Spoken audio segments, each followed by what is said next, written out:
ఒక్కటి కాదు, ఇప్పుడు నేను అనేదల్లా ఒక్కటే, రుణమాఫీ అని చెప్పి మోసం చేసినందుకు 40,000 కోట్ల నుంచి 31,000 35 చేసి 35 31 చేసి నిన్నటికి నిన్న 17,934 కోట్లు మాత్రమే జరిగింది. This is according to his own cabinet decision which was 31,000 crore. 17,934 crore is I think about 46%. So ఇది ఏ రకమైన రుణమాఫీ, ఇది ఏ రకమైన చరిత్ర, నాకు అందుకే వీళ్ళకి అర్థమైందో లేదో కానీ నాకు తెలిసి రాహుల్ గాంధీ గారికి అర్థమైంది.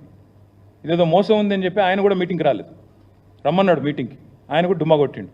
ఏదో మోసం ఉంది, ఆడికి వస్తే రైతులు ఏమైనా అంటారేమో అని చెప్పి మొత్తంగా తప్పించుకున్నాడు. ఒక ఎగ్జాంపుల్ మీకు చెప్తాను, ఎందుకంటే ముఖ్యమంత్రి జిల్లా కాబట్టి చెప్తున్నా. ముఖ్యమంత్రి సొంత జిల్లాలో, ముఖ్యంగా మహబూబ్ నగర్ జిల్లాలో ఇప్పటివరకు నాకున్న సమాచారం మేరకి రుణం తీసుకున్న రైతులు, అంటే మహబూబ్ నగర్ కొత్త జిల్లా, పాత జిల్లా కాదు, ఉమ్మడి జిల్లా కాదు, 1,72,433 ఉంటే ఇప్పటి వరకు 3 విడతల్లో రుణమాఫీ అయ్యింది కేవలం 71,053 మందికి మాత్రమే. మళ్ళీ let me repeat it. Mahabubnagar జిల్లా, ఈరోజున్న మహబూబ్ నగర్ ఏదైతే ఉందో అక్కడ రుణం తీసుకున్న రైతులు, లోన్ తీసుకున్న రైతులు 1,72,433 ఉంటే ఈ 3 ఇన్స్టాల్మెంట్స్లో మొత్తం ఇప్పటిదాకా మాఫీ అయింది 71,000కి మాత్రమే. అంటే ఇంకా 1,00,000 మందికి పైగా రైతులు ఒక్క మహబూబ్ నగర్ జిల్లాలో వెయిట్ చేస్తూ ఉన్నారు. ఇంకా ఖమ్మం జిల్లా తీసుకుంటే, ఎందుకంటే ఉప ముఖ్యమంత్రి గారి జిల్లా, అక్కడ రుణం తీసుకున్న వాళ్ళు రైతులు 157 రైతులు, 3,73,157.